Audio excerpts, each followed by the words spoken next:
Mr Eastwood. Thanks very much, Mr Speaker. I thought quite a bit about how to approach this motion, and I came down on the side of being positive, and I'll take the motion in that vein. I do think it's a positive opportunity for us to discuss the history, not only of the 400 years that we've experienced in this country, but even beyond that. And I was glad to hear Mr Robinson accept, from the DUP's point of view, that there has been a settlement in Derry going back centuries, and I think that's a very positive move from the DUP's point of view. History happened. I'm going to try and avoid getting sucked into debating all the aspects of that.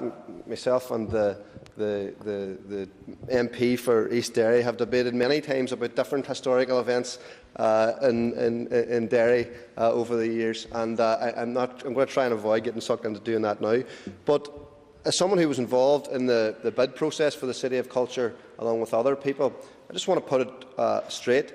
One of the key aspects of the City of Culture bid was to recognise that we do have differing but shared history, and that we do need to once and for all tackle that history, debate that history, but debate it in a way that is respectful of each other, and in a way that can provide a positive outcome for the people of our city. And in a way, the people of Derry are maybe very far ahead of us in that regard.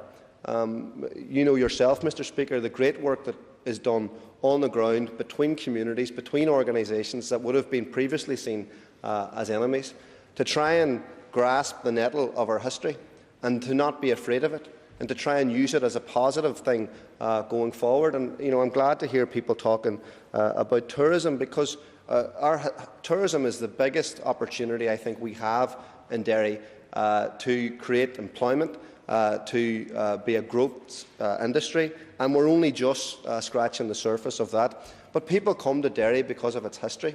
They come to Derry to look at the walls. They also come to Derry to go to the Museum of Free Derry and see about the history of the Civil Rights Movement, about Bloody Sunday. They go to look at the murals. They go to see about Amelia Earhart.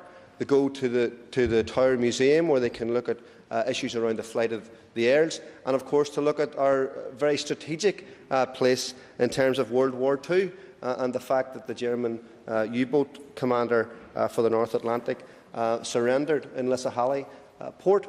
So we have a very rich history, going right back to Colum and beyond that, and I think we should be all proud of it.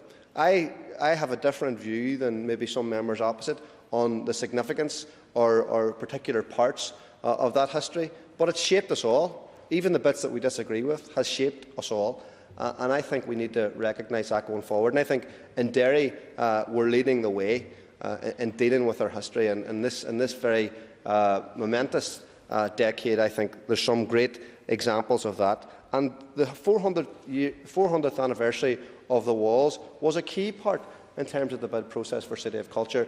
I was there when we were making the arguments to the judges.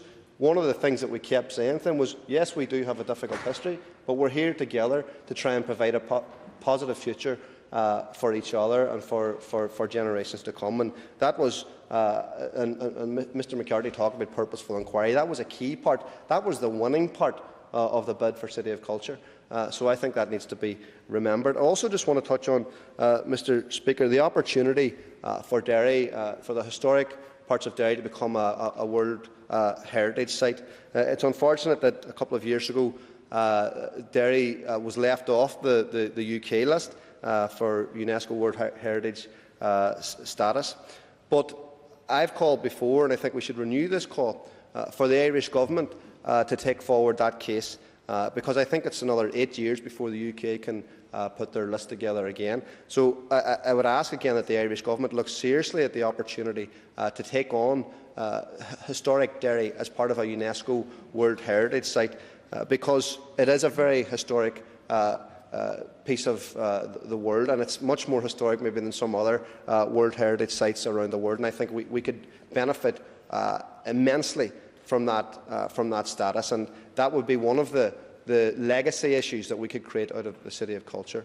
So, Mr Speaker, I take the the motion as a positive one, and we'll respond to it positively. But we will not be afraid to discuss all the difficult issues in our past as we go forward. Thank you.